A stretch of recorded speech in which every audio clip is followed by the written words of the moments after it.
Memoria de acceso aleatorio, se puede leer y escribir en ellas. Significa que ahí los unos y ceros se escriben y se borran también, se escriben y se borran, se leen y se escribe, perdón. Se puede leer la información que está ahí, se puede grabar ahí, se puede leer. Se puede, es decir, la operación de lectura, de grabación y lectura. Pero se puede borrar, eso significa que es volátil. O sea, esos unos y ceros que están ahí en una celda, en transistores, con carga eléctrica, pequeña carga eléctrica, completamente cargado, se pueden borrar con la corte de la tensión eléctrica. Cuando se apaga la computadora o cuando hay un apagón, un corte intempestivo. Entonces, eso significa la volátil, que se pierde, ¿no? Se pierde si se corta la tensión eléctrica. Gran parte de la memoria principal está en RAM, memoria RAM. Ahora muy normal las computadoras tienen 4 gigas mínimo de memoria RAM para poder trabajar bien con todos los softwares que en la actualidad ocupan muchos programas, ¿no? Lo ideal sería 8 gigabytes de RAM, que proporciona el procesador almacenamiento temporal para los programas y los datos. Los programas que uno instala para poder ejecutar, por ejemplo, el SQL Server, el sistema operativo primero, ¿no? El sistema operativo tiene que estar cargado para que funcione todo, ¿no? Y los programas que uno desea utilizar. Los datos, todo se guarda en la memoria RAM. Es decir, los datos se guardan en el disco, correcto. También en la memoria de la ahora muy utilizada la nube, significa, es una memoria que existe, pero sin embargo nosotros accedemos a esos datos y la cargamos a la memoria RAM para trabajar un programa, ¿no? Ese es el momento que entonces dice también programas y datos. Programas y datos, los que están ahí ya grabados, y los datos que están ejecutando el programa, que están trabajando con el programa. Para no perder información en el caso de corte de tensión eléctrica, existen los dispositivos denominados los UPS, que es suministración de energía en forma ininterrumpida. Son las baterías que tienen algunas computadoras, ¿no? Que en las empresas, para que no haya problema con la carga eléctrica, un apagón, etcétera, sobre todo los que hacen servicios, ¿no? Tienen los UPS para poder trabajar, ¿no? Si hay un apagón, entonces ya se puede cerrar correctamente, ¿no? Los UPS demoran, de acuerdo al modelo, ¿no? Demoran 15 minutos, 30 minutos, hay UPS grandes que demoran horas para hacer trabajos también, ¿no? En las empresas grandes, los bancos, por decirles, si hay un problema, ¿no? Dan energía un periodo de tiempo. Entonces la memoria RAM es la memoria de trabajo. La memoria ROM es memoria de solo lectura, solamente se puede leer nada más porque ya está grabada ya la información. La computadora puede leer esta memoria, pero no puede escribir nada en ella. Para los programas importantes que se necesitan para la operación de la máquina, es decir, algunos programas para el arranque de la computadora, cuando se enciende la computadora, pasa la energía, activa lo primero que es esa pastilla ROM que ordena al sistema operativo cargarse, ¿no? Eso es lo primero que hace. Esos son programas que están grabados en memoria ROM. Son programas incorporados por los fabricantes de las computadoras. Y el ROM tiene varias extensiones, ¿ah?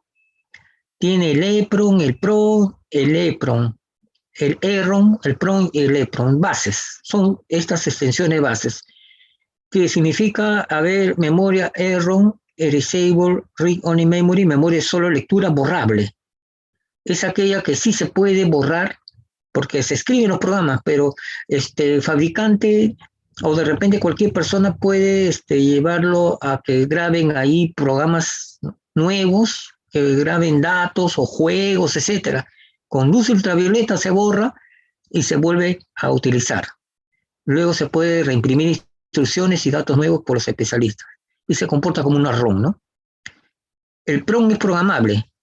Significa que son pastillas que vienen en vacío, se programan con dispositivo especial, un programador ROM por la primera vez. Hay personas que les gustan tener pastillas ROM en su computadora, ¿no? Pero también hay necesidad en las fábricas.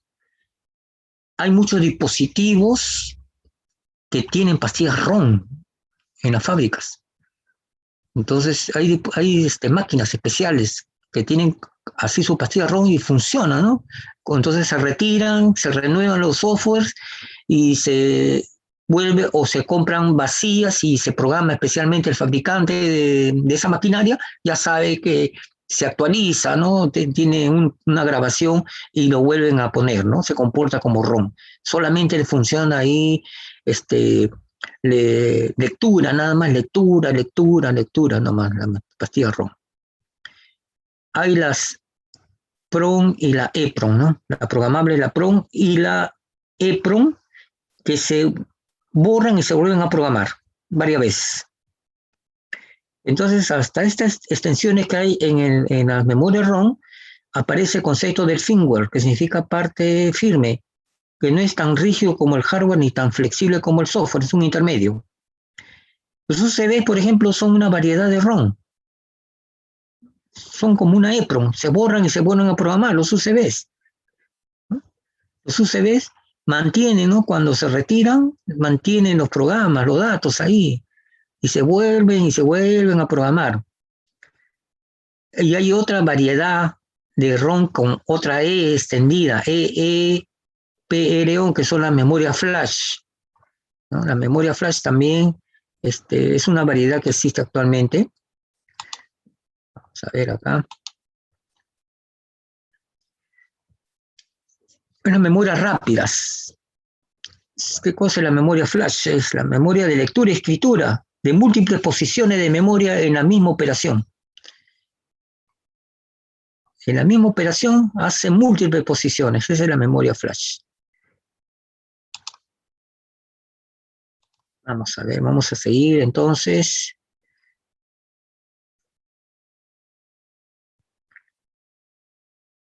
Con la separata, ¿no? Separata 1.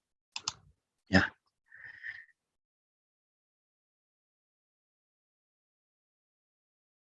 La memoria reservada, la memoria caché. Es una palabra francesa que significa oculto, en francés, que también significa almacén, ¿eh? También. El concepto de memoria caché fue introducido por la IBM en el sistema 360 modelo 85 en el año 68 del siglo pasado. De la misma manera que se usan para conectar los datos directamente con la ALU para mejorar la rapidez de ejecución del procesador, entonces ciertos elementos de la propia memoria del procesador pueden ser utilizados para acelerar la ejecución. Lo que le expliqué la vez pasada, ¿no? Que la ALU es una unidad aritmética y lógica que realiza los cálculos, las operaciones matemáticas, las operaciones lógicas, las operaciones textuales, etc. Entonces, esas operaciones se realizan a través de datos. Para hacer sumas, restas, multiplicaciones y divisiones tienen que haber datos. Y esos datos no pueden estar esperando en la memoria RAM, porque la memoria RAM tiene ahí muchos casilleros, ¿no? Por ejemplo, hay 4 bytes en una celda, lo normal, 32 bits. O el doble, 8 bytes en una celda, 64 bits en la memoria RAM ahí. Entonces, un dato que esté ahí grabado de unos y ceros, ocupando ahí información en la memoria RAM, y esté esperando la operación de suma, resta en la ALU, y la ALU tiene que después retornar el resultado, ¿no? Entonces, para mantener eso en memoria, la memoria RAM tiene mucha capacidad.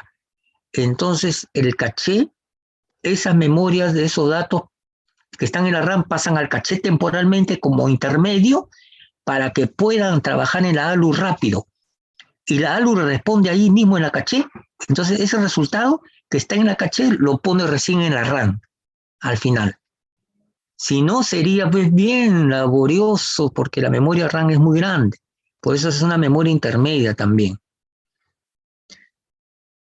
Acá lo explica, es el almacenamiento de alta velocidad, por esa rapidez para las instrucciones de los programas y los datos. No obstante, la memoria caché usa tecnología más veloz que la RAM, y es costosa. Por eso que la caché no tiene no es de un tamaño igual como la RAM, es menos, pues. Una fracción de capacidad de la RAM. La memoria caché solo contiene las instrucciones y los datos que son probables que el procesador requiera nada más en un instante.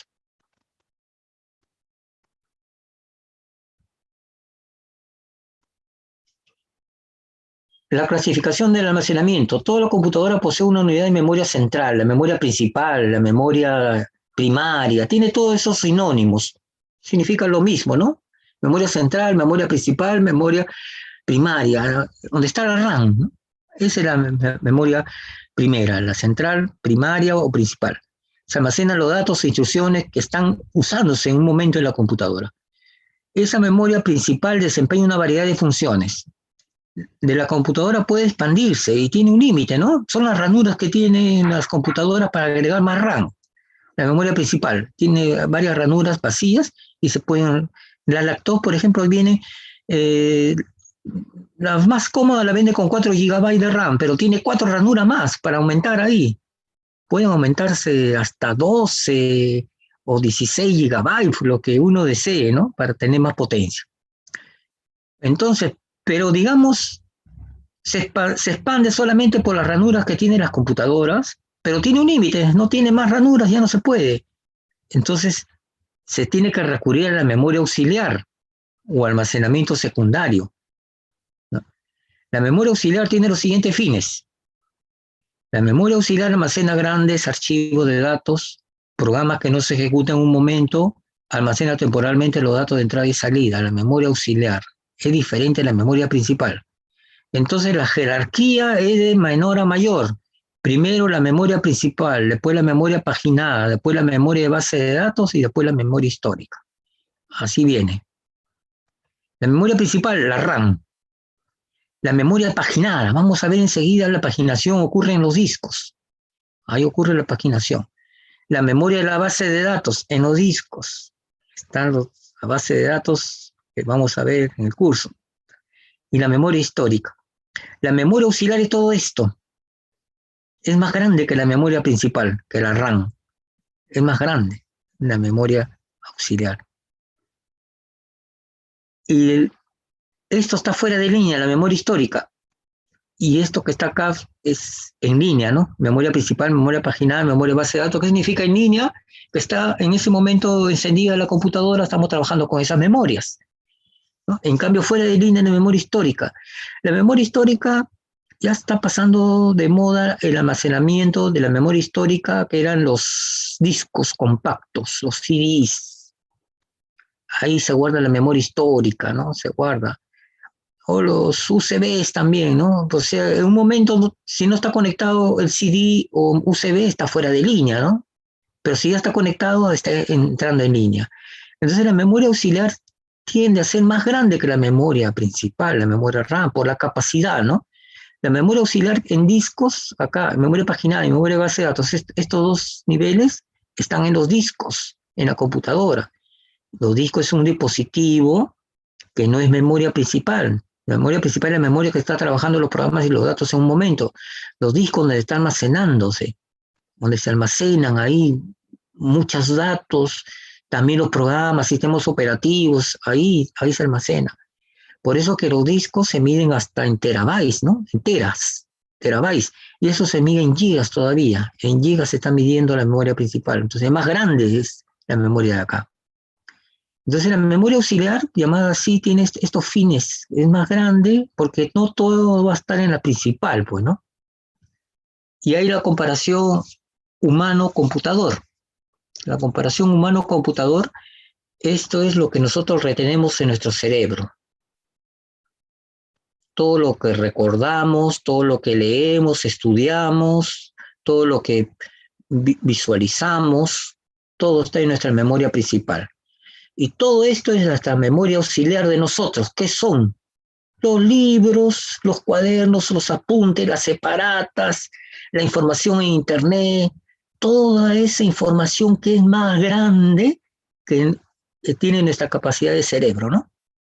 Por eso nosotros recurrimos a la memoria auxiliar para una necesidad, ¿no? Buscar una información, etc. Ahora, miren, ustedes deben de darse cuenta con el uso de hoy día de el Drive, Dropbox. Son justamente ya sitios en internet gratuitos hasta cierta capacidad para almacenar información. Y esa información se le llama en la nube, ¿no? Se llama así en la nube porque son servidores de las empresas, Google u otra empresa Dropbox, que proveen servicios, ¿no? Porque saben que el Google vende licencias, ¿no? Y la UNI ha comprado la licencia ahí de Google, ¿no? No es una licencia gratis nomás, porque la licencia gratis tiene una capacidad mínima nada más para almacenar en la nube. La capacidad mínima de cualquier persona que instala el Google Drive, el Chrome, perdón, ¿no? Con el Google es 15 gigabytes, nada más. Pero nosotros de la UNI sí ha comprado la licencia y tenemos para almacenar fuera de límite, ¿no? Hasta donde nosotros, por ejemplo, yo estoy llegando a los 40 gigabytes, ya estoy llegando, utilizando la memoria en la nube, con mis cursos históricos que ya no dicto, y también mi entretenimiento también que tengo ahí, ya el UCB ya pasó de moda, ¿no? Para todos, ¿no? Entretenimiento, músicas, videos, también ahí soporta. Y esa memoria no está en línea, ¿no? Y yo lo requiero solamente un instante, no voy a bajar todo lo que está en el Drive, en el Dropbox, no voy a bajarlo en la computadora porque es muy grande. Es memoria histórica. Solamente cuando requiero uno lo bajo y va a estar en línea una parte para trabajar acá, ¿no? En esta zona. Ahí. La memoria histórica es la capa más grande que puede haber acá. Es la capa más grande que puede haber de las anteriores.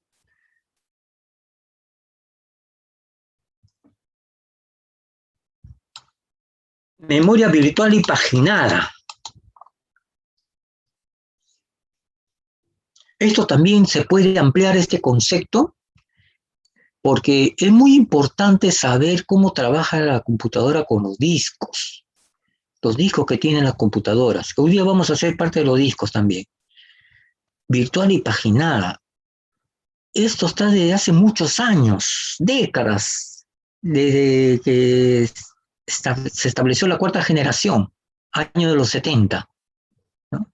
Ya 50 años, 51 años, con el trabajo del disco. Sobre todo, en esa época se trabajaba multiusuarios, una computadora grande central y varios usuarios que accesaban a la computadora central que tenía sus discos grandes, ¿ya? Y actualmente se ha replicado a la computadora normal y a las computadoras portátiles, a todas se aplica a lo que tienen sus discos duros. Miren, hay muchos programas que se activan, el sistema operativo y los software de los programas que se están utilizando. Por ejemplo, si utilizo Java, SQL Server, activan muchos programas y con los datos van trabajando, ¿no? Entonces, existe una tarea de paginación. ¿Qué significa? Igual como esta es una página, mire, esta es una página entera. Vamos a buscar una página de puras palabras. Empieza de memoria reservada y termina en memoria histórica, pero ¿cuántas palabras hay? Igual. Entonces, se agrupan esas palabras en una página llamada así, y esas páginas se transfieren. Esas páginas entran a las transferencias, ¿ya? Entonces, la memoria virtual es ampliar el margen de la memoria más allá de los límites de su tamaño físico. Y esto aprovecha un detalle que una gran parte de la memoria física no está siendo usada realmente en un momento dado, por la unidad de control ni por la ALU. Los datos que ocupan un lugar de la memoria procesador y que no están siendo referidos representan un desaprovechamiento de espacio. Significa, hay datos que no están referidos, hay programas que no están referidos, entonces la computadora se da cuenta. Y ese espacio lo ocupa, por lo que se está trabajando en ese instante con programas y datos. Y va creciendo, virtualmente va creciendo. El disco tiene su capacidad, pero hay un trabajo de poner páginas y retirar páginas de golpe en la computadora, en el disco, que nos da una alusión que tiene más memoria. pero no es real. Por eso se llama memoria virtual, ¿ya?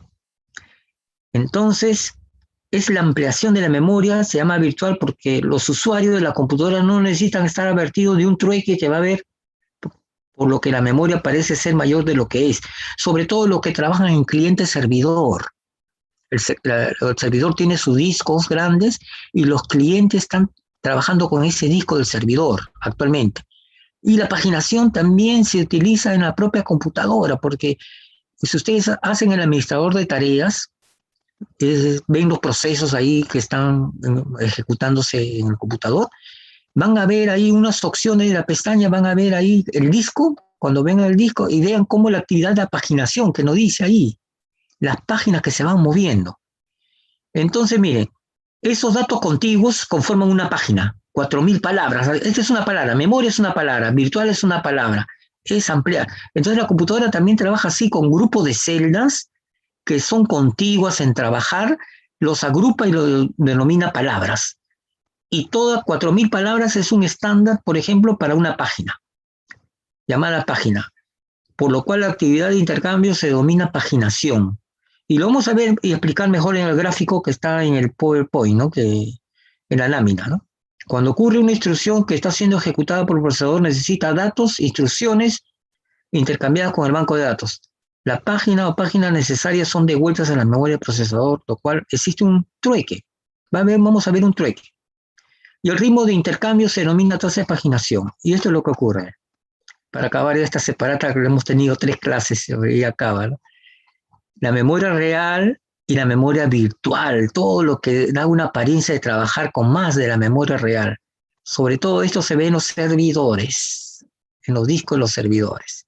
Y la paginación ocurre también aquí, ¿ya? Vamos a irnos al PowerPoint y vamos a aclarar mejor, porque con el gráfico nos ayuda. Vamos a ver acá. Ya, perfecto. El gráfico mucho nos apoya acá.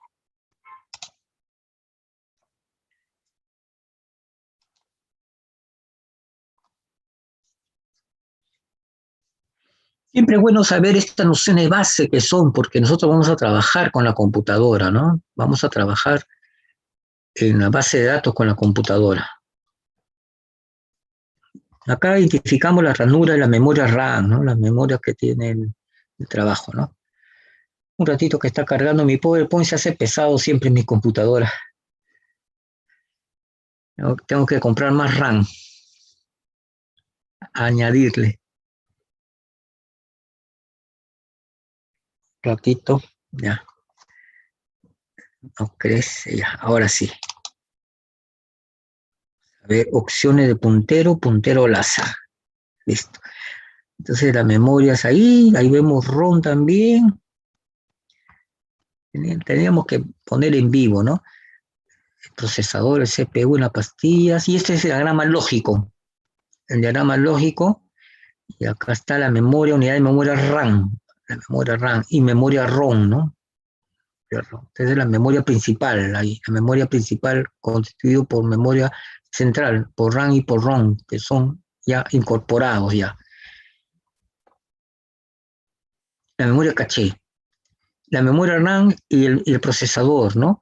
Entonces la memoria caché justamente va a agarrar los datos, las variables que guardan los datos en sí, que van a hacer las operaciones con la ALU. Van a hacer operaciones aritméticas, lógicas, textuales, y entonces aquí va a devolver a la variable el valor y ya le deposita acá en la memoria RAM. Se dan cuenta que si acá el procesador trabaja con los datos y le devuelve a la RAM, tiene que buscar en qué sitio buscarle, hace una búsqueda acá también para la carga y una demora. Y acá se hace rápida la operación en un segmento de memoria más pequeña que la RAM. Esa es la memoria caché.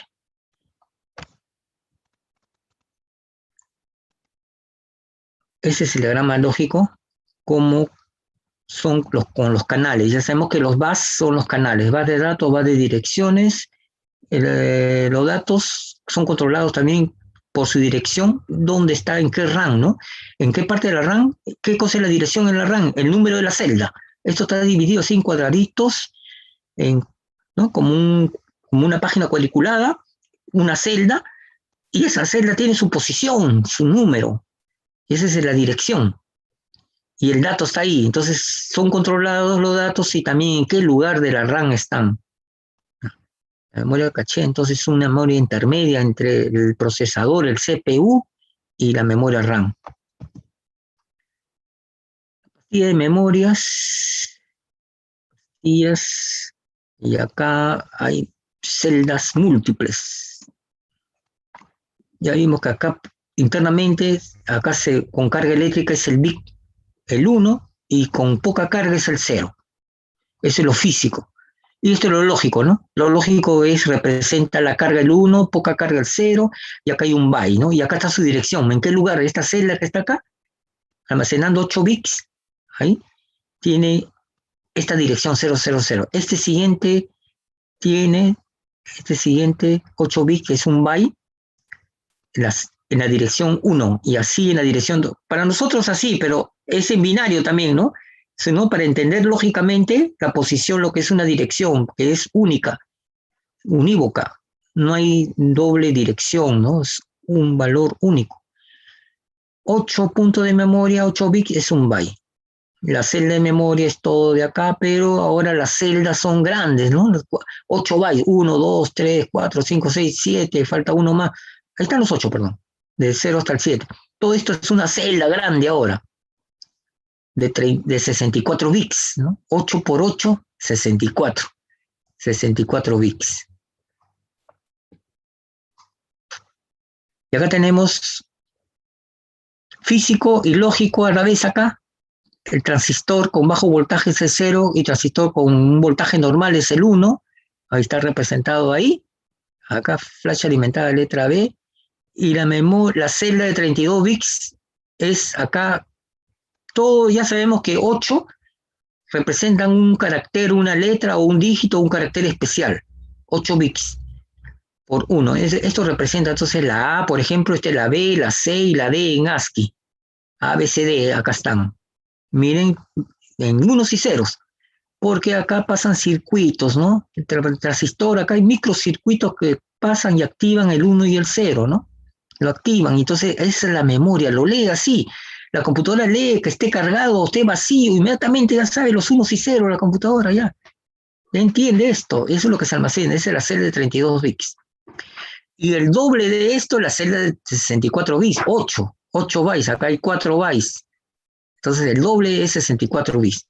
Y acá están 8 bits, las primeras que aparecieron de 8 bits, después la de 16 bits, la de 32 y 64 son las que se están trabajando bastante ahora. Y eso es lo que se denomina palabra, mayor a 8 bits. 2 bytes mínimos, o 4 o 8 bytes, son palabras. Las operaciones textuales son más eficientes así en la polarización y los científicos, los cálculos son más eficientes aquí. Acá para entender la virtual y paginada. La memoria principal y el disco. La memoria principal, el RAM, ¿no? En el RAM entonces se cargan varios programas a la vez. Se carga un programa aquí, se carga otro programa acá, a la vez. Así trabajamos nosotros, ¿no? ¿Cómo lo reflejamos esto en nuestra computadora? Cuando abrimos pestañas, ¿no?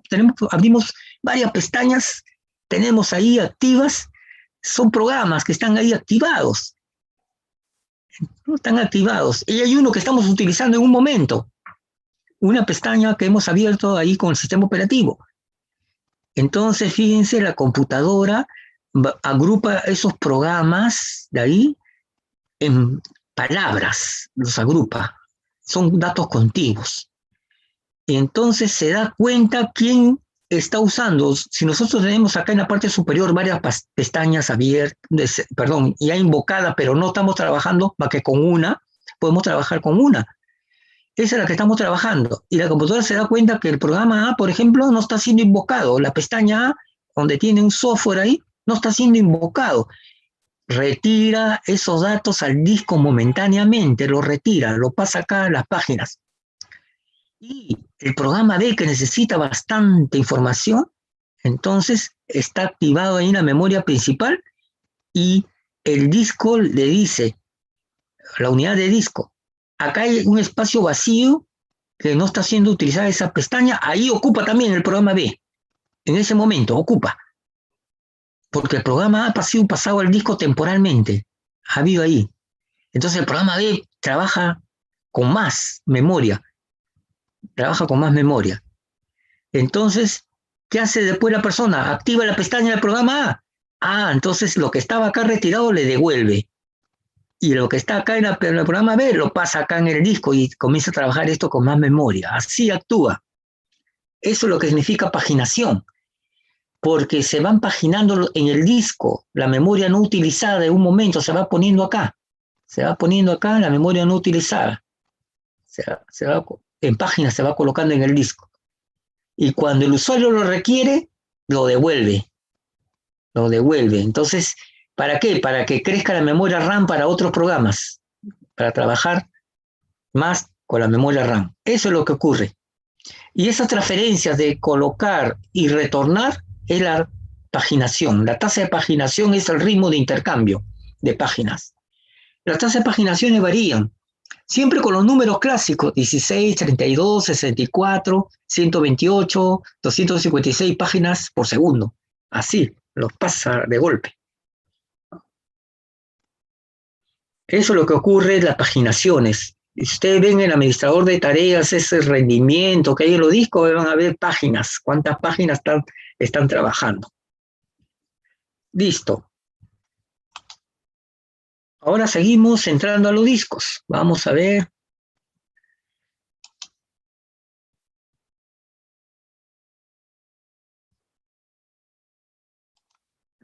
Discos, acá está.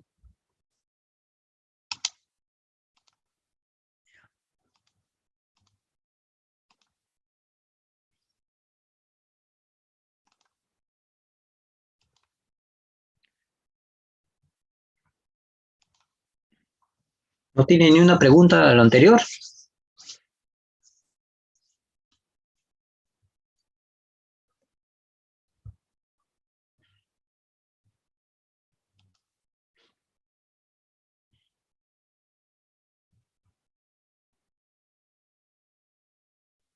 Profesor, disculpe una consulta. Una palabra, perdón, una página vendría a ser como una palabra, se podría decir, o una serie de palabras.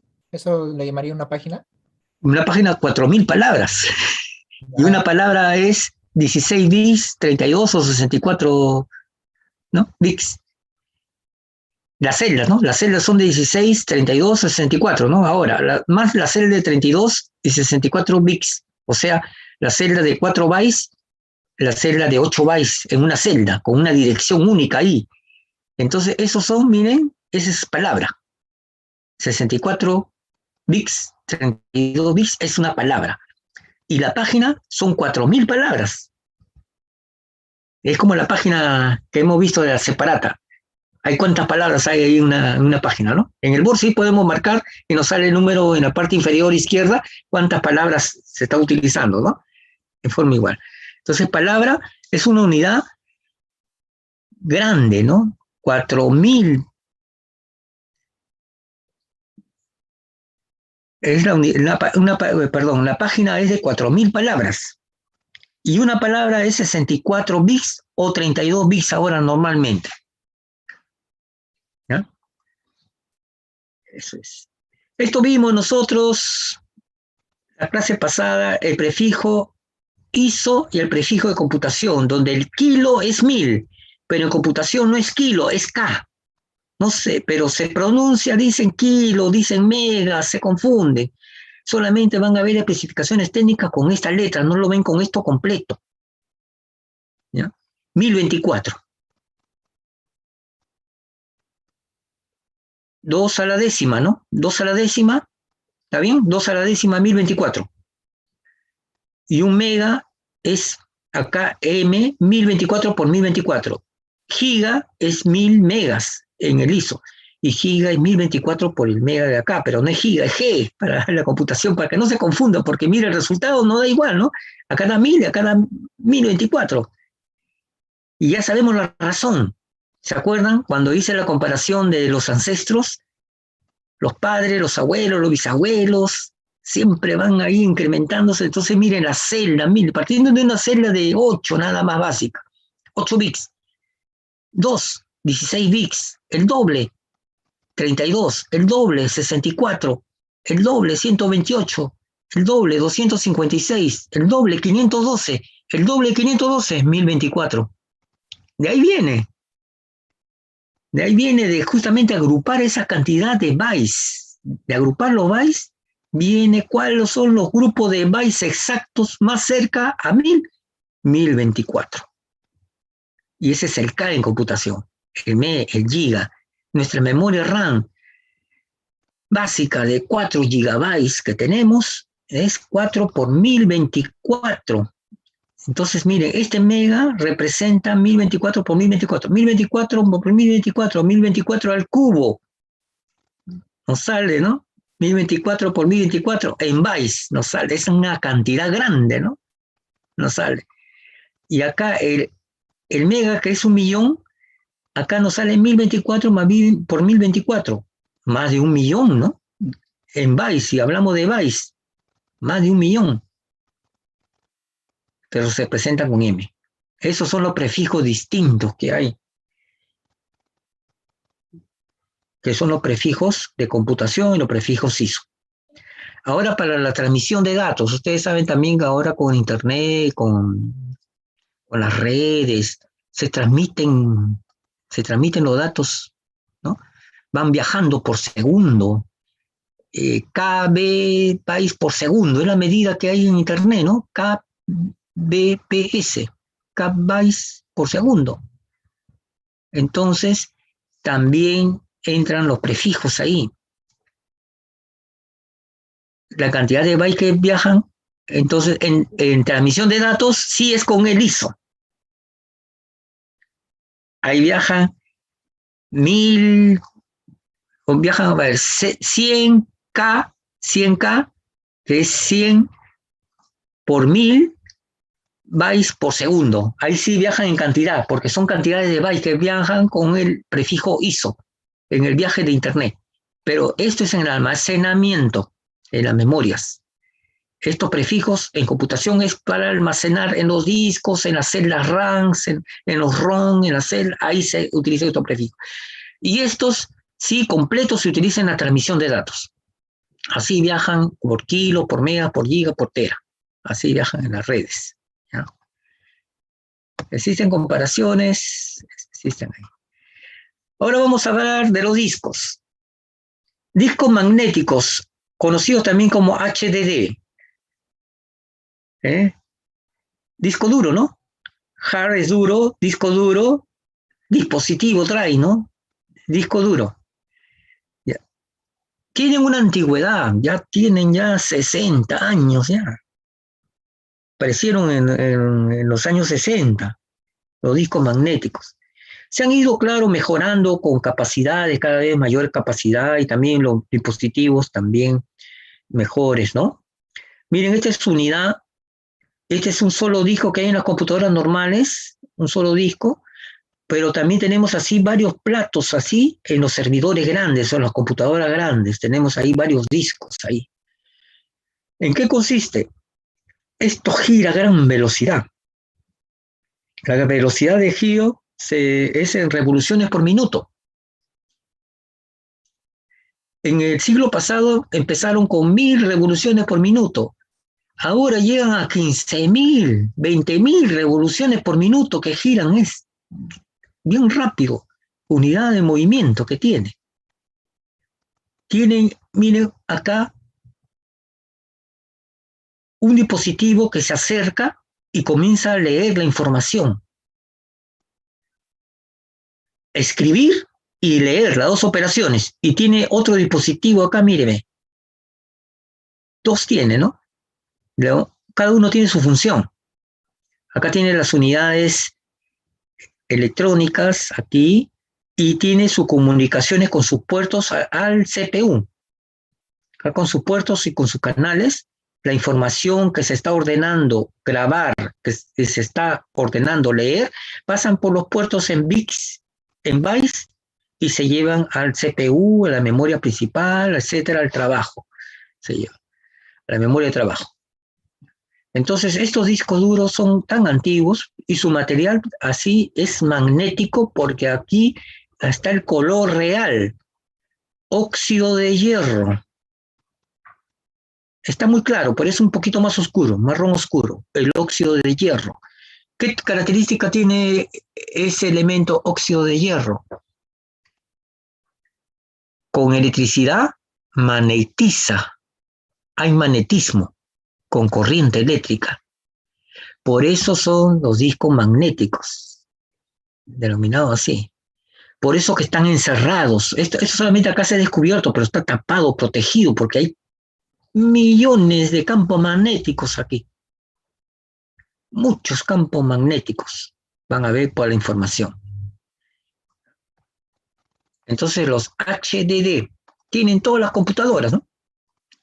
Y así, miren, el disco se caracteriza porque tiene su cara o cabeza. Ya, acá, esa es la superior. Tiene una cara. Acá tiene cara superior, cara inferior. Tiene también cara superior y cara inferior. Tienen pistas concéntricas. Ya los fabricantes han marcado las pistas, los surcos, ahí donde se va a grabar la información, y son concéntricas. Estos sectores no están marcados en el disco, lo que sí están marcados son las pistas o cilindros, porque vamos a ver la diferencia entre pistas y cilindros, pero hay una relación ahí. Estos sí están marcados, estos no están marcados, estos sectores son imaginarios para nosotros. Estos sectores, ya que están aquí, no están marcados por el siguiente motivo. El disco gira a gran velocidad, revoluciones por minuto. La información se graba aquí o se lee aquí en estas pistas.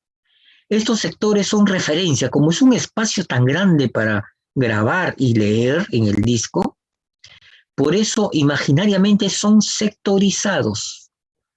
Entonces el disco sí se reconoce que tiene el sector 0, 1, 2, 3, 4, 5, 6, 7, 8, 9. Tiene miles de sectores, solamente alcanza a estar representando la figura nada más del sector. Entonces, ¿cómo se controlan los sectores si esto gira a gran velocidad? Vamos a ver. Láser.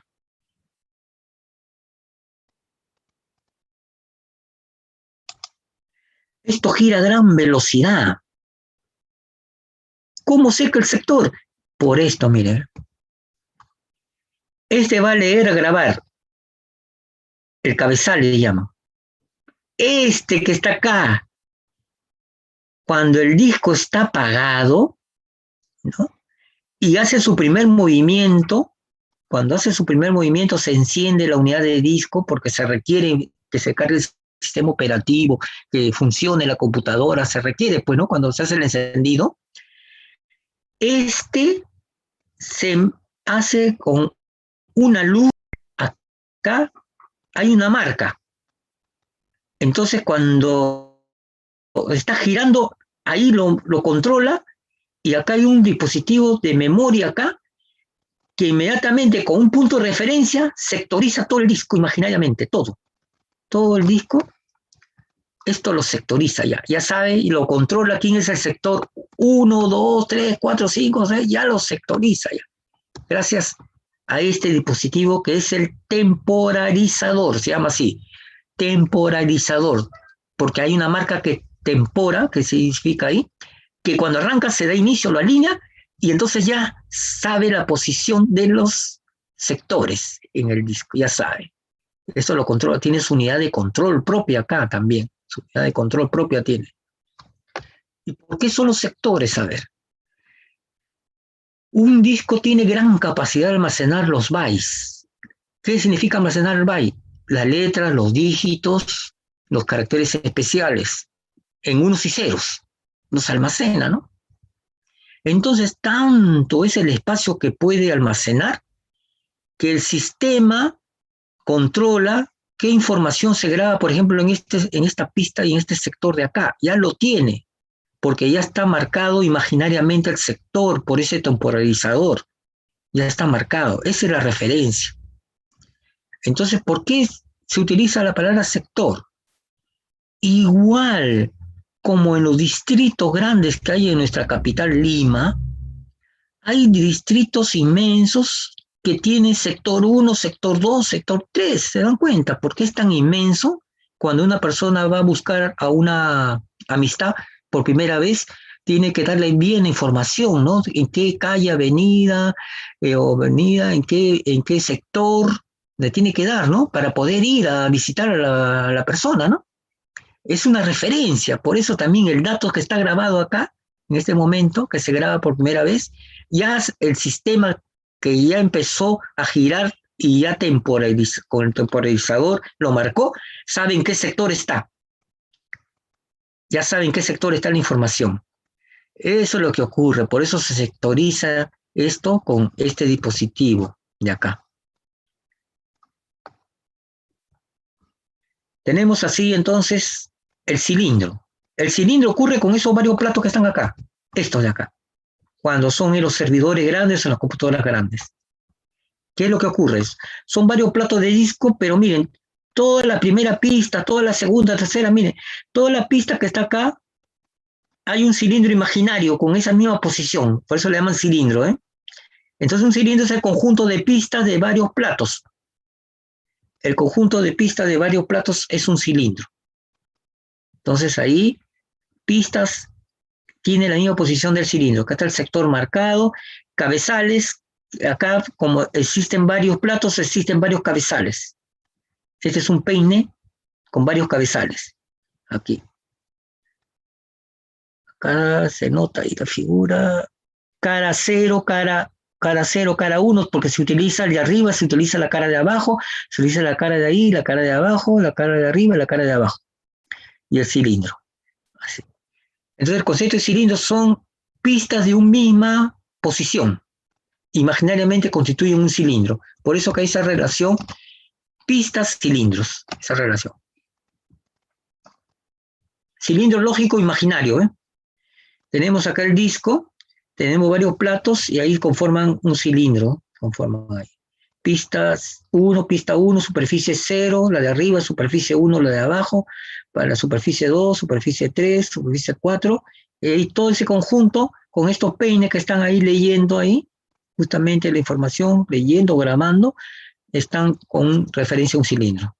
Compuesto del mismo número de pistas en cada superficie del paquete de disco. Hay un paquete, ¿no? El paquete es la cantidad de discos que hay acá. Acá están armados ahí, fijados ahí mecánicamente, ¿no? Y gira a gran velocidad. A ver, ¿cómo se graban los bits en los discos magnéticos? En zonas de microscópicas partículas de óxido de hierro. Esta es una pista, miren. Esta es una pista del disco y hay varias partículas. Entonces viene el cabezal a ordenar, a grabar la letra A. La letra A, para grabar en el disco, tiene que grabarse en 1, 0, 1, 0, 0, 0, 0, 1.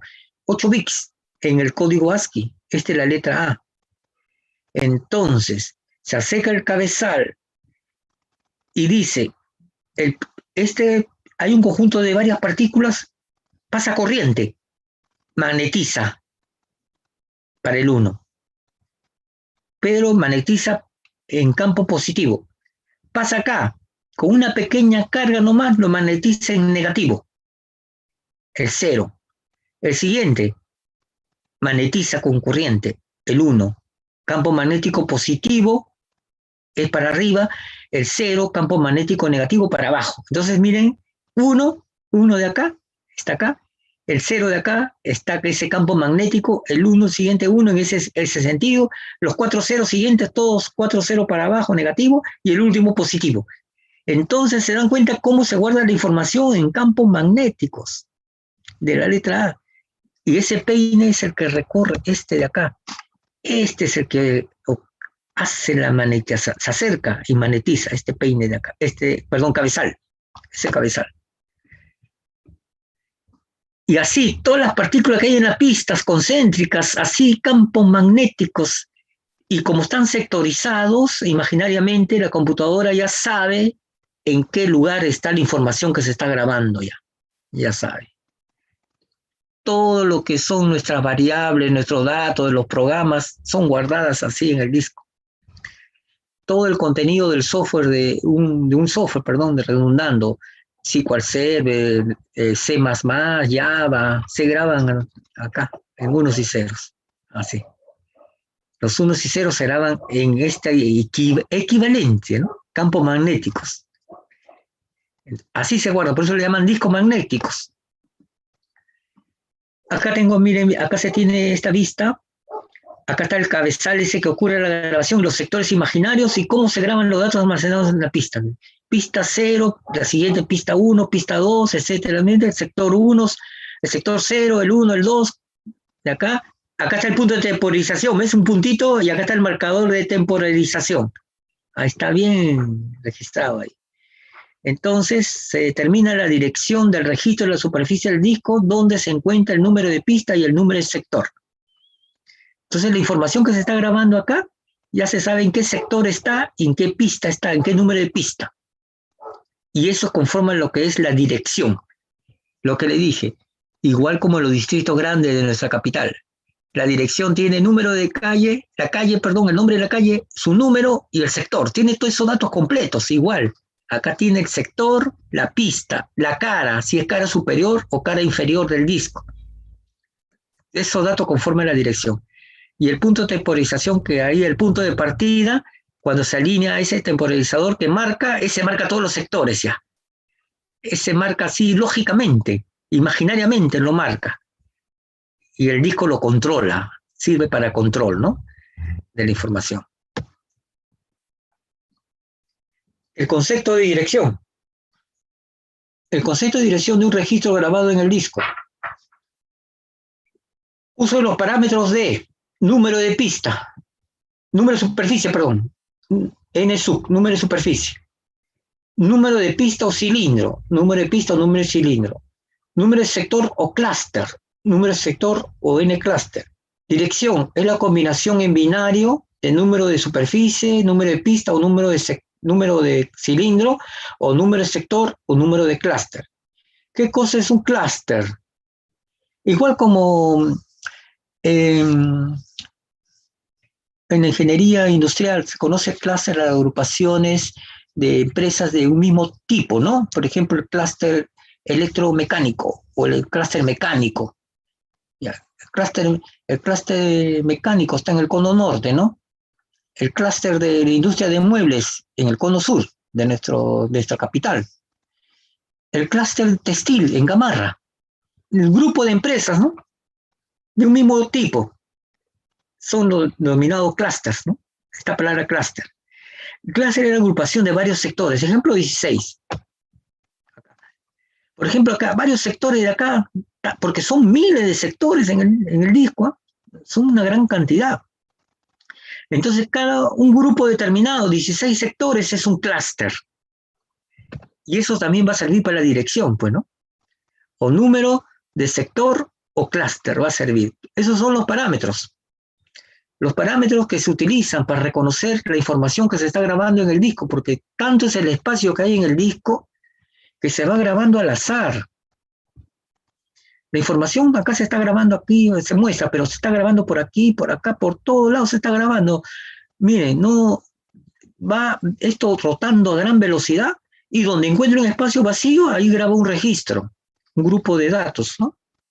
Graba, donde encuentra un espacio vacío, va grabando, pero sí lleva a la memoria de qué tipo de archivo es, secuencial, si es un archivo indexado, que vamos a ver más adelante, va llevando el control, pero donde existe es igual como, la información que se graba es igual como una organización nueva en la capital. Cuando se vende en casas, terrenos, en la versión nueva está vacía, ¿no? Al inicio, y después se va poblando. Y se va poblando al azar, ¿no?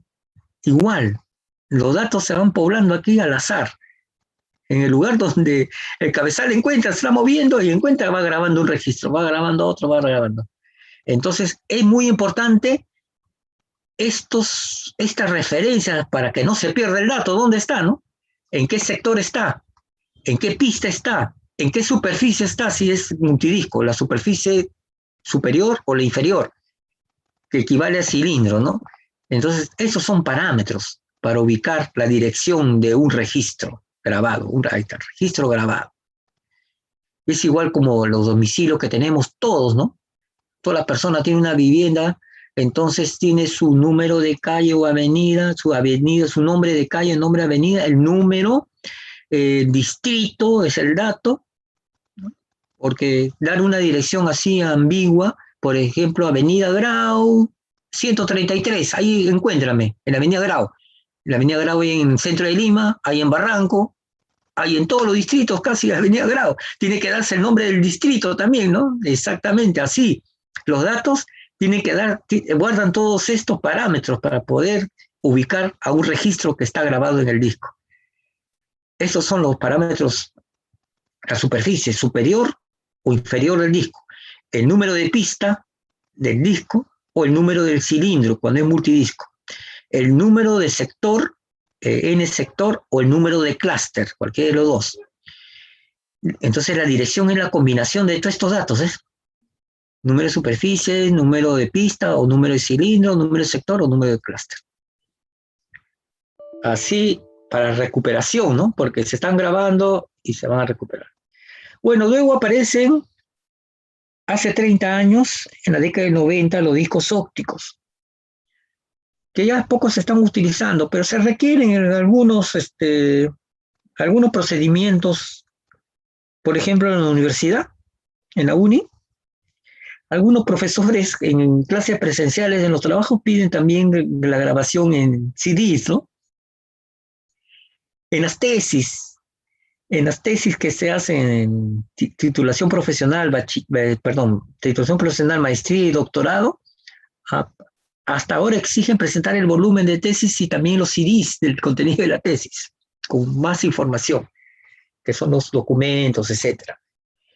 Entonces, esto aparece ya 30 años atrás y fue creado por Philips, la gran transnacional de audio-video, ¿no? La Philips, una compañía holandesa, investiga para los televisores, querían grabar las películas porque en la década del 80 se grababan en cintas, como cassettes se grababan las películas, ¿no? Habían dispositivos que grababan y no había mucha resolución, no había una resolución adecuada. Entonces se inventan los discos para grabarlo, porque grababan en forma continua, analógica, perdón. En forma analógica grababan en las cintas, en la década del 80, las películas, para la televisión, ¿no? Y en la década, entonces Philips investiga y se graban en CDs, en VIX, en digital ya. En digital se graban y aparecen esta evolución, miren. Los primeros discos compactos para música, DVD y después Blu-rays.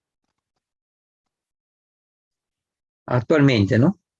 Aparecen dispositivos de cámaras digitales, cámaras también de filmación, etcétera, ¿no? La grabación de VIX en el disco óptico es por luz. Las pistas también son concéntricas, son marcadas en el plástico. Ya no es campo magnético ya. Ya no hay magnetismo, ya no hay óxido de hierro. Hay plástico nada más. Nuestra clásica letra A en ASCII. La letra A es un carácter y estos son el byte de la letra A en ASCII con 8 bits que lo componen, ¿no? Todo carácter, letra o número, carácter especial, es compuesto por 8 bits, que es un byte. Es el 10100001. Entonces, previamente el rayo de grabación forma el espejo que quema. Por eso es que también disco óptico le llaman quemado, ¿no? Voy a quemar, dicen, ¿no? ¿Por qué? Voy a grabar. Entonces, el 1 forma ahí una película que el rayo que incide, el rayo láser, marca la película. Marca esa zona para que con otro rayo de lectura, el rayo de grabación, quema. ¿Ya? El rayo de grabación comienza a quemar, a quemar los unos y los ceros no los quema. O sea, todo lo que es equivalente a 1 sí los quema.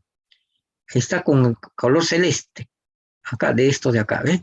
Y esos ceros no los quema. ¿Por qué? Porque existen dos rayos. El rayo de grabación, el rayo de luz de lectura Ya, perdón, este es en la lectura. El rayo de grabación es la primera vez que se determina el 101001, pero el rayo de lectura, acá tiene que leer el 1 o el 0, ¿no?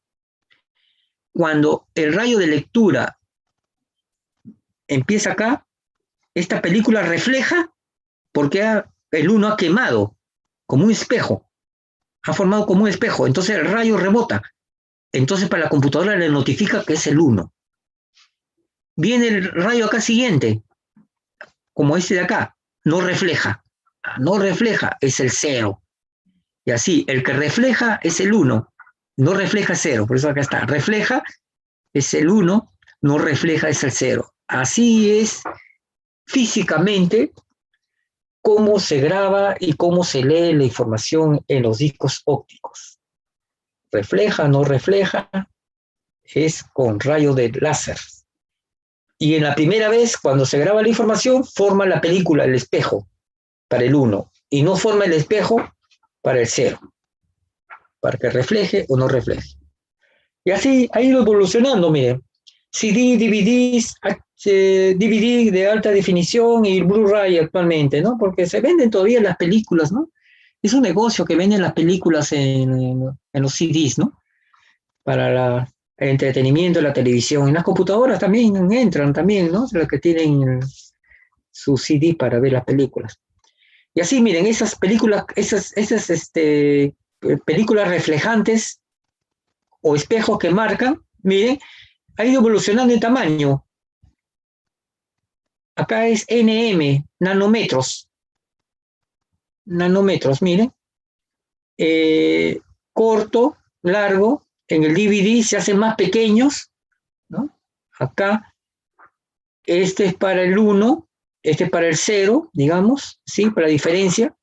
Acá viene la medida. En el HD DVD cada vez más pequeño, en el Blu-ray cada vez más pequeño, más capacidades. Y este es el lambda, la longitud de onda del rayo, miren cómo va aquí siendo más, la longitud más pequeña, ¿no? Cada vez. Estos son los dos últimos de acá. Eso es lo que ocurre con la evolución desde el año 90 hasta esta década que han aparecido los Blu-ray, ¿no? Que se ve más nítidos también. Y acá se ve físicamente, son fotos, miren. Acá, grabación y lectura. Miren, acá, el que refleja y el que no refleja, ¿no? El que refleja es más chico, el que lo refleja es más grande. Y acá se tienen esas marcas que ha hecho el rayo láser, ¿no? Y en el Blu-ray más pequeñito, ¿eh? Más pequeño. Y la capacidad, ¿no? El CD que apareció hace 30 años, 0,7 GB, después el DVD 4,7 GB, el Blu-ray ahora 25 GB de capacidad, se pueden almacenar. Entonces, existe esos CD que son de lectura y de lectura-grabación. ¿Han visto CD-R, CD-R y CD-RW? El CD-R solamente se utiliza una sola vez, se quema nada más y ya no se puede, ya ahí nomás queda ya la grabación. Se puede agregar más archivos, pero no se puede borrar. En RW sí se borra. Entonces pasa un rayo a borrar lo que estaba, lo reflejante, comienza a borrar todo lo reflejante. Comienza a borrar y otra vez se utiliza el CD para grabar nueva información. Eso es en los RW, pero como es plástico, solamente tiene un número de veces de poder borrar, no tiene 10 veces nada más se pueden borrar, ya después más ya no se puede borrar. ¿Ya? Ese es en los CDs. En CD, miren la amplitud de onda del rayo, cómo ha evolucionado, y el Blu-ray cada vez es más pequeño, en micrómetros, ¿no? La amplitud del rayo de lectura. Bueno, estamos en la época ahora de los discos estado sólido. Le llaman disco, pero no es disco. Miren, no es disco. Es un dispositivo así rectangular con varias pastillas, sus circuitos. pero le llaman disco porque guarda información. Son los discos de estado sólido, conocidos como SSD, Solid State Drive, unidad de estado sólido, ¿no? Disco de estado sólido. Almacena los archivos en microchips, aquí, en microchips pequeños, acá adentro, con memoria flash interconectadas entre sí. Ya hemos definido que es memoria flash, es como un EEPROM. Se puede leer y grabar simultáneamente, pero varias veces. Entonces, esto está rompiendo barreras actuales en los últimos años. Si ustedes ven la información de las tiendas que venden laptops, computadoras, al inicio, miren, hace un año, cuando yo quería renovar mi laptop, veía a la tienda Ripley que vendía las HPs con este tipo de disco estado sólido. Y yo no le hacía caso porque yo quería el disco duro, el HDD. Y dije, ¿qué disco sólido? Pero viendo ahora, tiene una gran utilidad. Tiene una gran utilidad el disco sólido, en el sentido de que es más rápido, no tiene magnetismo, no tiene estos movimientos mecánicos que tiene el disco magnético tradicional, no tiene estos movimientos mecánicos. Es como la RAM, ¿no? Es como la memoria RAM, pero no es RAM, porque es como una EEPROM con otra E adelante, doble E. Encuentran esa información en internet. Es una memoria flash, significa que graba y lee así a golpes de varias veces, rápida. Y aquí se pueden grabar los sistemas operativos, los datos, los programas, todo. Actúa como un disco para grabar la información de nuestras computadoras y es más rápido. Yo les recomiendo. El mínimo es de 256 gigas, 512 gigas y hasta 1 tera para tener información. Y si lo adquieren ahora, le va a hacer su computadora más rápida. Funciona más rápido. Eso es lo que está en boga, como se dice, está de moda y está ya haciendo que el disco duro tiende a desaparecer. El disco tradicional que ha funcionado 60 años sigue funcionando hasta ahora y dense en cuenta, están bajando de precio los discos duros. Están bajando de precio, ofertan bastante discos duros para la computadora porque en las computadoras tienen ranuras internas para colocar más discos. Tienen ranuras internas. Entonces, esto es más pequeño. También hay ranuras para el estado sólido. Y ahí hacen más eficiente el trabajo. En el futuro, esto va a reemplazar a los discos magnéticos ya. Más veloz, no hay movimientos y es más rápido. Redundando la palabra. El disco de estado sólido es lo último. ¿Ya? Bien. Vamos a ver. Para continuar, a ver. Esto. Ya. Continuando con la clase, con el programa, ahora sí entramos a la otra separata. Vamos a ver la separata 2.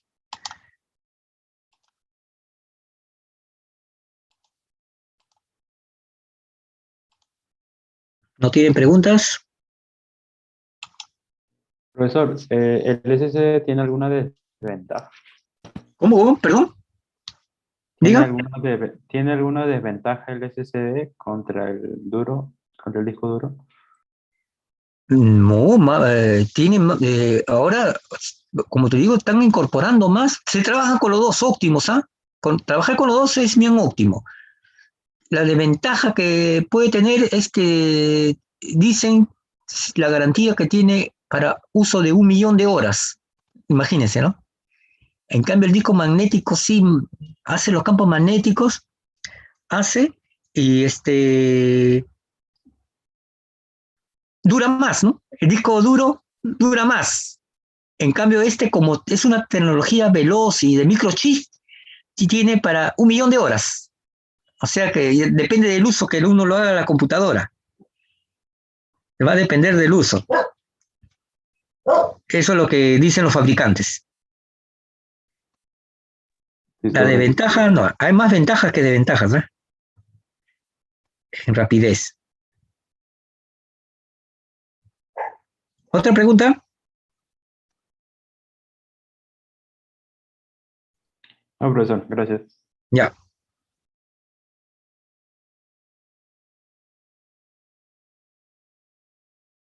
Bien, vamos a continuar entonces. Concepto de datos de información.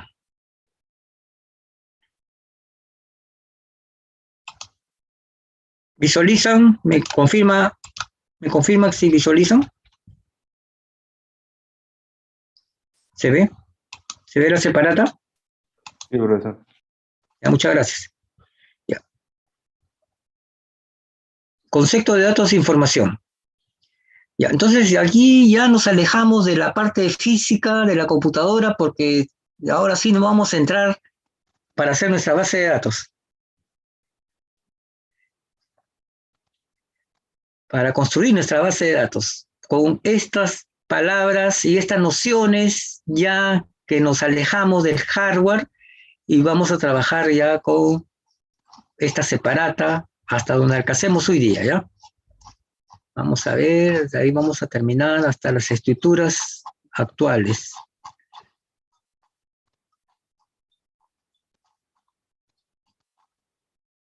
Ya. Ya. Tengo que corregir el código, tengo que agregar el código del curso nuevo. Ya. Concepto de datos e información. Datos, información. La información es un grupo de datos, ¿no? Entonces, las siguientes nociones son tradicionales, son nociones empleadas de más de 40 años, 50 años, medio siglo. Las entidades y sucesos son categorías de las cosas que necesitamos nosotros información. Entidades y sucesos, miren, son dos cosas ahí. Y acá definimos qué cosa es una entidad. Una entidad es una persona, lugar o cosa, en definición de entidad, o sea, algo físico, algo que existe, persona, nosotros, un lugar o una cosa, es entidad. Suceso, algo que acontece en un momento determinado, un suceso. La clase de hoy día es un suceso, ¿no? Está aconteciendo, ¿no? Los sucesos diarios que suceden en nuestro país, ¿no? Hay bastantes sucesos, lo que acontece a las entidades, ¿no? Datos son hechos que describen sucesos y entidades. Mire, tradicionalmente así se definen datos. Hechos que describen sucesos y entidades. Dato describe más de un hecho. Entonces, la palabra hechos, ahí aparece la palabra hechos. Hechos describen sucesos y entidades. Con la palabra hecho ya se forma el concepto de base de datos. Dato describe más de un hecho. El dato, ítem o elemento de datos. Ítem es elemento, ¿no? Entonces, elemento de datos o hecho simple, también conocido así. Los datos elementales abundan en nuestro mundo, ¿no? Los datos son comunicados por varios tipos de símbolos, como la letra del alfabeto, ¿no? Los números. Esos, cuando escribimos, son los datos. Los movimientos de los labios también son datos. También. Ustedes saben que hay personas que saben, especialistas en ver videos y ver qué es lo que están diciendo las personas. Movimiento de los labios. Por eso que, a ver si han dado cuenta los que siguen el fútbol, el deporte de fútbol, por qué los jugadores de uno y otro equipo, cuando conversan, se tapan con la mano en la boca. En el campo, ¿no? Están en el campo, hay un suceso, se ha detenido el juego, ha habido un imprevisto, un foul, etcétera, una sanción, ha visto algo, y ellos se comunican tapándose la boca. Porque hay personas que leen los movimientos de los labios y deducen qué es lo que están conversando, y eso ya es real, ¿no? Los movimientos de los labios también son datos. Puntos y rayas, esos en el telégrafo que les hablé también anteriormente. Puntos y rayas es un alfabeto propio de la comunicación antigua, que empezó la comunicación con puntos y rayas, ¿no? Un alfabeto. Señales con la mano también son datos, ¿no? Cuando nos despedimos, cuando decimos hola, estamos haciendo señales con la mano, ¿no? El policía utiliza bastante, el policía de tránsito, bastantes señales con la mano, ¿no? Son datos. Los dibujos, etcétera, todo eso son formas de datos. Información. Es un conjunto, de datos significativos y pertinentes que describen sucesos de entidades. Entonces la información es más completa, se basan en los sucesos y las entidades.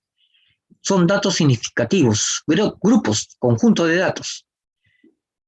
Y lo que viene ya ustedes conocen, esa definición de registro y archivo. Ya conocen ya ustedes. Del curso anterior, ¿no? Registro es una colección de elementos afines que comparten un contexto común acerca de una entidad o suceso particular. Un registro. Entonces, elementos afines. Entonces, por ejemplo, nos vemos en nuestros DNIs. Hay unos datos propios de nosotros, ¿no? Hay un contexto común para todo el DNI. Y en el DNI entonces aparecen ahí datos de un suceso particular, que es la identificación de la persona, ¿no? El registro. Por eso le llaman RENIEC, ¿no? La unidad de registro, ¿no? Nacional, de registro nacional. Los registros de procesamiento de datos contienen solo aquellos elementos de datos que son pertinentes para el proceso que se pretende. Entonces, cuando nosotros vamos a diseñar registros de datos, solamente tenemos que colocar datos con aquellos elementos que son pertinentes para el proceso que se pretende. Por ejemplo, el RENIEC en el DNI ha colocado justamente los datos de identificación, nuestros nombres, apellidos completos, nombre completo, apellidos completos, el sexo, la dirección, ¿no? El número del DNI, el código también de dígito de verificación que está en la parte superior derecha, que es un número agregado al número del DNI. Y el grupo de votación, no hay un dato más de identificación, porque otros datos, esos están en el documento, pero hay otros datos que sí guarda el registro, que no lo muestra el DNI, como el nombre de nuestros padres, ¿no? Nombre del padre, nombre de la madre, y otros datos más adicionales, y dona riñón o dona riñón, que también figura, aparece en el DNI también. Otros datos adicionales cuando uno llena una ficha, ¿no? Pero en el documento solamente están los registros, el procesamiento que contiene solamente los datos pertinentes en el proceso que se quiere hacer de identificación, nada más. Eso significa el registro de procesamiento de datos. En todos los registros que construyamos nosotros para los negocios, para hacer almacén, compras, ventas, inventario, contabilidad, tenemos que minimizar los datos, los más importantes, nada más, ¿no? Lo que se necesita, nada más. No poner de todo, ¿no? Por ejemplo, en contabilidad, en el registro contable de una empresa, ¿no? Que son las cuentas, los activos pasivos, los nombres de cuentas, no va a ir ahí el nombre del contador, ¿no? No va a ir el nombre del auxiliar de contabilidad, del empleado, el nombre del gerente, no van solamente el registro de la cuenta, del plan contable y sus valores activo y pasivo, nada más, ¿no? Esos son los datos que contienen solamente para un proceso que se pretende, nada más. Eso significa. El archivo, una colección simple de información de registros, del mismo contexto agrupados. Varios registros conforman un archivo. La base de datos. La base de datos es básicamente un sistema computarizado para guardar varios registros, ¿no? Pero guarda varios archivos, es una colección de archivos. Es guardar información y permitir a los usuarios recuperar y actualizar información a base de peticiones. O sea, ya los registros guardados conforman archivos y eso es la base de datos. Es un conjunto de datos persistentes utilizado por los sistemas de aplicación de alguna empresa dada, ¿no? De un negocio. Hay diferentes tipos de base de datos. La que se utiliza bastante es la relacional. La base de datos relacional es un conjunto de archivos relacionados, pero de ahí viene la palabra relacional, de relación, que comparten una general relación de contexto, van a compartir un contexto común, lo que se debe a que las entidades o acontecimientos descritos son comunes a todos los archivos en cuestión. Las entidades o acontecimientos son descritos, son comunes a los archivos. Eso lo vamos a ver. El término de base de datos tiene distintas interpretaciones, muchas definiciones tiene. Una base de datos es autodescriptiva. Además de los datos fuentes del usuario, contiene también una descripción de su propia estructura conocida como diccionario de datos o directorio de datos o metadatos. ¿Qué es lo que ocurre? A ver, es normal que nosotros nuestras hojas de Excel guardamos, ¿no? Y le ponemos títulos a cada celda, ¿no? Le ponemos título, código, nombres, valor 1, valor 2, le ponemos. Entonces la base de datos va a guardar la información de los datos y esa cabecera que es número, nombre, valor 1, valor 2, ese nombre de cabecera es el diccionario de datos, o también conocido como metadatos, ¿ya? Es decir, también esa estructura se guarda. La base de datos también reconoce esa estructura, se guarda. Incluye también índices que se usan para representar las relaciones entre los datos y para mejorar el desempeño en las aplicaciones de base de datos. Como se guardan gran cantidad de archivos con sus registros, entonces la base de datos utiliza índices propios para hacer las búsquedas rápido. Ustedes han visto también punteros, el concepto de punteros en lenguaje antes del primer curso, ¿no? Yo he visto, bueno, hace tiempo vi que en el sílabus existían los punteros cuando se trabajaban con archivos, ¿no? Eso, ¿no? Los índices en los arreglos, muy conocido, ¿no? Los arreglos, las matrices numéricas, los arreglos, tiene posiciones el arreglo, entonces esos son índices. Y hay un trabajo en algoritmos con eso, ¿no? Para trabajar con los índices para más rápido, ¿no? Eso es lo que dice también. La base de datos guarda esos índices para los registros. La base de datos contiene a veces información de las aplicaciones que la utilizan.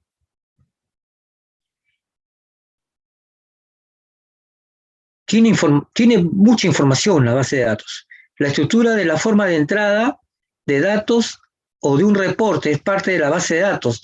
Todo lo que nosotros trabajamos con los datos, hasta hacer reportes, tiene los software de base de datos. Todo lo puede guardar. Eso es lo que dice. La última categoría de datos se denomina metadatos de aplicación. Es la última categoría, ¿ya? Entonces, dentro de una estructura de base de datos hay varios conceptos, ¿no? Los metadatos, los datos en sí, y esta es la última categoría, que son los metadatos de aplicación. Los datos que justamente se están requiriendo para un trabajo son los datos de aplicación. Tenemos otra figura de estructura piramidal. Es el gráfico de cómo se organizan los datos. Miren, los bits. Los bits son ceros y unos. Los bytes, grupo de bits. Un byte es 8 bits mínimo. Los campos son varios bytes. Los campos, mira, los campos son, por ejemplo, número, nombre, valor 1, valor 2, son campos, cada uno de ellos. Los registros es el conjunto de todos los campos. Número, descripción, nombre, valor 1, valor 2, valor 3, es un registro. El archivo son varios registros. Es decir, miren, cada capa que viene a continuación se conforma por varios arriba, ¿no? Los bytes por varios bits, los campos por varios bytes, los registros por varios campos, los archivos formados por varios registros y la base de datos formado por varios archivos. Cada capa está conformado por varios elementos del anterior. Mientras el bit es la unidad básica de almacenamiento primario y secundario, significa almacenamiento primario, ya sabemos, es la memoria principal y el secundario es la memoria auxiliar. El carácter es la unidad básica de percepción humana, el carácter, es decir, carácter es una letra o un dígito, ¿no? Es la unidad básica. Cuando emitimos un comando en una computadora, cada carácter se codifica automáticamente en su configuración de bits. ¿Qué significa? Cuando emitimos un comando, una orden, ¿no? Comando es una orden, entonces automáticamente se configura en bits. Cada vez que hacemos las teclas, las pulsaciones, ya los convierte en bits, lo cual se decodifica en la salida, al revés, de modo que nosotros podemos leerla y entenderla. Es lo que estamos viendo en la pantalla, está decodificado. Todo esto que está acá En la memoria en estos momentos está en unos y ceros adentro, en la RAM, porque está activa esta página de acá. Esta pantalla está activa.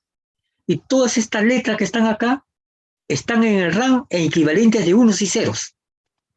Pero nos devuelve para la interfase ya en nuestro carácter que nosotros le hemos ingresado, lo hemos construido, nos devuelve ya. Nosotros hemos digitado todo esto la primera vez y nos devuelve así. Eso ocurre en la computadora.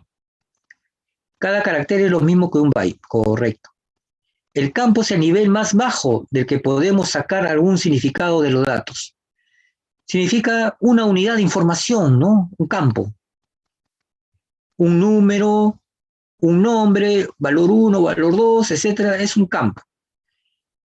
Por ejemplo, un solo carácter como la letra A mayúscula tiene muy poco significado, fuera de contexto, ¿no? ¿Qué tenemos por una letra A? Pero cuando se combina con los caracteres para formar el nombre de Juan, por ejemplo, acá en minúscula, ya forma una unidad lógica. Entonces, esta unidad lógica está compuesta por varias letras. Eso significa eso. Cada uno es un carácter y cada uno va a ser un byte. Un registro es la descripción de un evento, por ejemplo, una venta, una reservación de hotel, un elemento, por ejemplo, un cliente, una pieza, etc. Una descripción de un evento es un registro. Los campos relacionados que se refieren a un evento o a un elemento se agrupan lógicamente y forman un registro. O sea, los campos se van a relacionar, es decir, ¿en qué sentido? Que se refieren a un evento. Hemos dado, por ejemplo, número, nombre, valor 1, valor 2, valor 3, para un registro. Eso conforma un agrupamiento, ¿no? Un evento a un elemento que se agrupan lógicamente y forman un registro. Un archivo es una colección de registros relacionados. Colección de registros. El archivo de empleados contiene una descripción por cada empleado de una organización, una empresa. Un inventario contiene un registro por cada elemento del inventario, ¿no? De la empresa. Otro de cuentas por cobrar contiene registro por cada cliente. Los archivos pueden ordenarse, combinarse y procesarse por un campo llamado clave. Es importante identificar en los archivos quién es el campo clave, ¿no? Campo importante, hay un campo clave.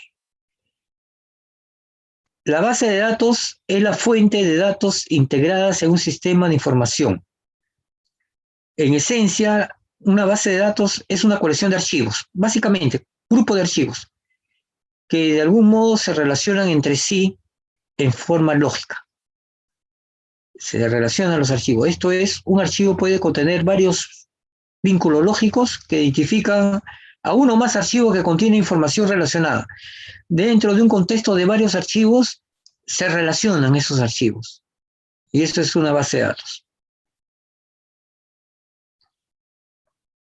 Tenemos también, desde hace esta información, todo lo que está acá, es la tradicional, como le dije, de hace 60 años, que hasta ahora se utiliza, ¿no? Esa información de procesamiento de datos, se utiliza esta información que les he dado.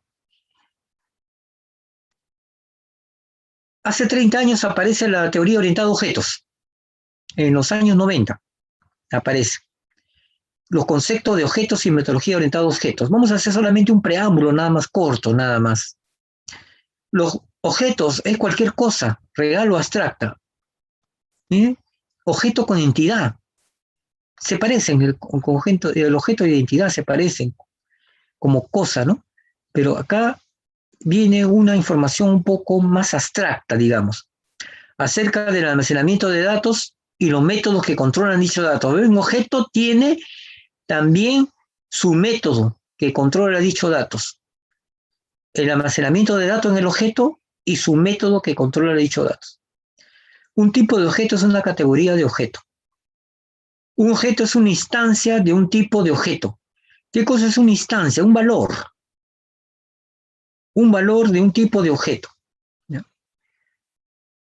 Las tecnologías orientadas a objetos están conformadas por objetos y clases. Esos nombres aquí. Métodos que guardan los objetos. El concepto de polimorfismo. el concepto de herencia, el concepto de encapsulamiento. Lo vamos a hacer rápidamente. Objetos es cualquier cosa, real o abstracta. Clases es una agrupación de objetos, varios objetos es una clase. Por ejemplo, la clase computadora. La clase computadora puede ser laptops, tablets, computadora normal, puede ser varios tipos de computadoras, es la clase computadora. Y los objetos son cada uno de ellos, ¿no? Los tipos, son los objetos. Los métodos justamente es lo que acompaña acá. Los métodos que controlan dichos datos. ¿Qué va a controlar dichos datos? Ahí, característica de cada tipo de computadora, por ejemplo, ¿no? Que va a ser característica básica. ¿Tiene teclado o no tiene teclado? ¿Es táctil? Etcétera. Son controles que se hacen a los objetos. Polimorfismo. Muchas formas, ¿no? De ahí viene la palabra, muchas formas. Así trabajan los objetos ahora actualmente. Esto rompió lo anterior que era la tradicional definición en procesamiento de datos, rompe con objetos con estas propiedades. El poliformismo lo vemos nosotros, actualmente lo utilizamos cuando abrimos varias pestañas en la computadora con el sistema operativo. Están ahí abiertas y nosotros invocamos una, invocamos otra. Inclusive podemos minimizar una pantalla y ponerla en otra, ¿no? Podemos hacer, sale una pantalla, minimizar otra para trabajar así con varias pantallas a la vez. Podemos hacer esos trabajos. Esas son muchas formas. Ese es polimorfismo. De varias formas estamos trabajando los objetos pantallas, que son el reflejo de respuestas de los programas. Ese es polimorfismo, lo trabajan entonces la teoría orientada a objetos. La herencia es una propiedad que tiene en la programación orientada a objetos, se hacen herencias para no duplicar variables, digamos. Cuando trabajamos en los programas con variables, nosotros definimos variables, los objetos también se definen con nombres. Y para no duplicar ahí, heredamos. En el sentido de que vemos pantallas comunes cuando construimos interfaces o pantallas para un cliente. Tenemos código, nombre, ahí una pantalla, figuras, tenemos ahí cantidades para hacer operaciones de cálculos, etcétera. Y tenemos otra pantalla que también debe tener algo de lo mismo, debe heredar. Porque la otra pantalla muestra la figura, digamos. Hemos dado el código, entonces, eso ocurre en su matrícula de ustedes, ¿no? Ustedes dan su código y los cursos y les sale otra pantalla, ¿no? Les sale ahí qué cursos probables, etcétera, para matricularse. Eso es herencia. Eso ocurre con la programación orientada a objeto. En una misma pantalla nueva aparecen los datos de la otra. Ha heredado automáticamente, pero se tiene que programar. Esa es herencia. Encapsulamiento. Los objetos son encapsulados, son protegidos. Como una cápsula de medicina, ¿no? Una cápsula de medicina tiene el medicamento dentro de la cápsula, está protegida, ¿no? Igual. Los objetos son protegidos. Es característica. Y acá damos los ejemplos de objetos. Facturas, un objeto. Una organización entera es un objeto. Cualquier figura es un objeto. Una pantalla de computadora es un objeto. Un mecanismo de un dispositivo de robótica es un objeto. Todo un plano de ingeniería es un objeto. Un componente de un plano de ingeniería, un objeto, una foto, un avión, un icono, un proceso para llenar un pedido, todo eso son objetos, y etcétera, etcétera. Acá está, etcétera. Son los ejemplos de objetos, ¿no? Una de las diferencias principales entre las metodologías tradicionales y la metodología orientada a objetos, o la diferencia, ¿no? Es que los procedimientos tradicionales estaban limitados al desarrollo de sistemas convencionales de procesamiento de datos. Todo lo que hemos descrito en el inicio son los sistemas convencionales, pero son de noción básica, porque nos sirve para la base de datos, que lo vamos a ver, ¿eh? Y lo voy a hacer recordar, lo que es un metadato, lo que es un registro. Entonces, y vamos a agregar también el concepto de objeto, lo que es una instancia. Vamos a verlo en vivo en la próxima clase, ya vamos a entrar a SQL ya. Ahí vamos a ver ya Entonces, utilizamos los dos. Hay diferencias, pero vamos a utilizar los conceptos tradicionales y los conceptos de objetos también.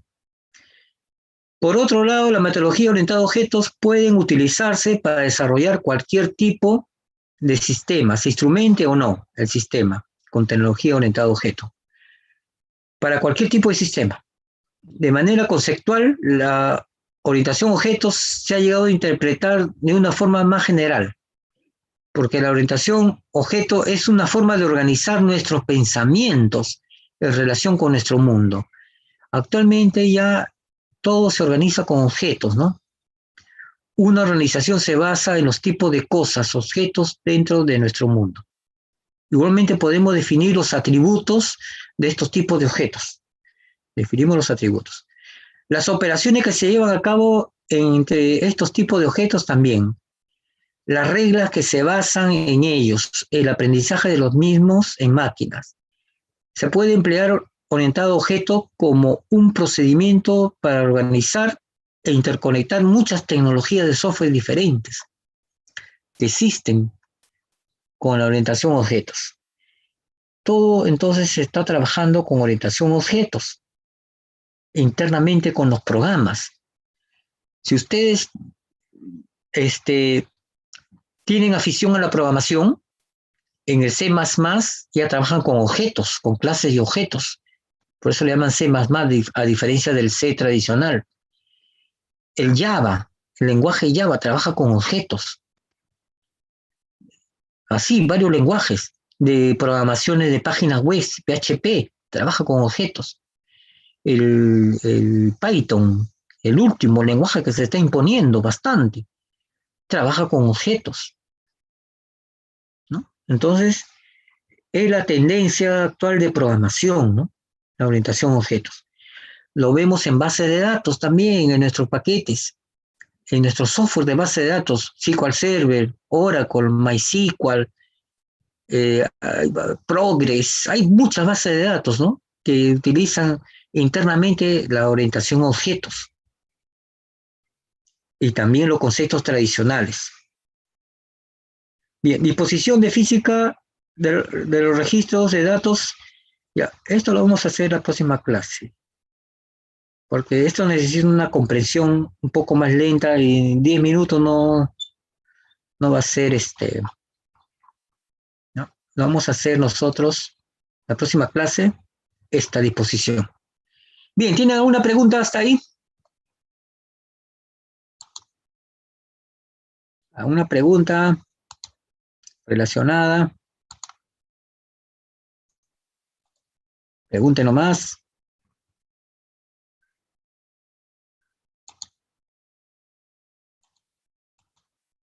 Conceptos base que hemos partido hoy día, que lo vamos a utilizar para la base de datos. A ver, voy a compartir la lista de asistencia. Si no tienen preguntas. Vamos a ver.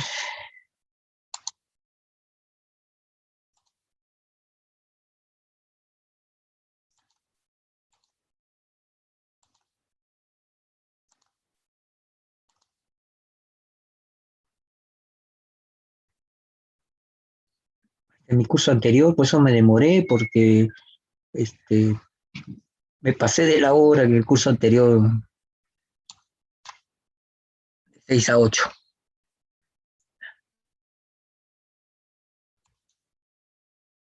Bueno, hemos terminado hardware, día. Hemos visto discos.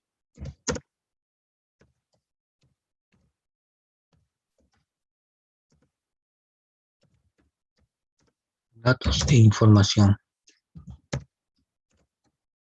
Importantes para la base de datos. Concepto. Ya. Me contestan por el micro o si no por el chat, cualquiera de los dos, ¿ya? Se encuentra Agama Joseph. Sí, presente, profesor. Ya. Álvarez Delgado. Presente, profesor. Ya. Señorita Amau Mireya. Presente, profesor. Okay. Señorita Aragón Katiuska. Presente, profesor. Ok. Arrieta Emmanuel. Arrieta. Ahí está. Valdera Jefferson. Valdera. Cajas César. Presente, profesor. Cajas, ok. Campos Dávalos. Presente, profesor. Ya. Enciso Valle. Presente, profesor. González Osco. Presente, profesor. Ok. Jiménez Subieta. Presente, profesor. Ok. Lino Sota. Presente, profesor. Ya. López Rosales. Presente, profesor. Ya. Señorita Mañuico Ruc. Mañuico. Sí, Mañuico. Ya, ok. Mariano Edwin. Presente, profesor. Ok. Martínez Paulo. Presente, profesor. Ya. Medrano Luis. Presente, profesor. Ya. Morales Zapata. Presente, profesor. Ya. Obregón Zabaleta. Presente, profesor. Señorita Pinedo Yanira. Presente, profesor. Ya. Porras Rodolfo. Presente, profesor. Ya. Pozo Fabricio. Presente, profesor. Ya. Preciado Brian. Presente, profesor. Ya. Revilla Brian. Presente, profesor. Rodríguez César. Presente, profesor. Roja Gerson. Presente, profesor. Ya. Sánchez Héctor. Presente, profesor. Silva, señorita Silva Flor. Ok. Taco Juan. Presente, profesor. Señorita Trucios Isabela. Presente, profesor. Ya. Uchupe Abel. Presente, profesor. Señorita Urcia Milan. Presente, profesor. Ya. Valer Raúl. Valer. Presente, profesor. Ya, Valer, ok. Señorita Velarde Daniela. Presente, profesor. Ya. Vilches Quetín. Presente, profesor. Villacorta Eduardo. Presente, profesor. Ya. Y la señorita Yarleque Isabel. Presente, profesor. Ya, ok. A ver, vamos a repasar acá si está Valdera, Arrieta, ya son los dos únicos que no están. ¿Hay alguien que no está en lista por si acaso? ¿Alguien que no está en lista? En mi otro curso ya se han agregado dos estudiantes. Parece que están todavía matriculando.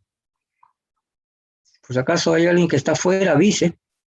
Ya, en la próxima clase vamos a continuar con esta parte de disposición física, los registros para recuperación, lo que hay en los discos, cómo se recupera. Y entramos a las nociones de SQL.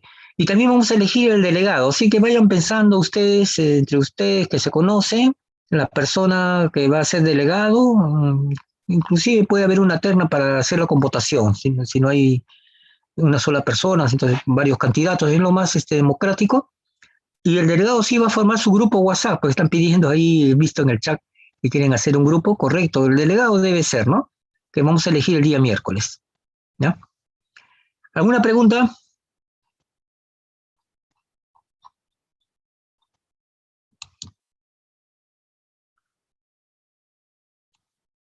Bien, entonces, eso ha sido todo por hoy, jóvenes. Buenas noches, nos vemos el miércoles. Hasta el miércoles. Hasta luego, profesor. Muchas gracias. Ya, hasta luego. Profesor, muchas gracias. Luego, Hasta luego. profesor.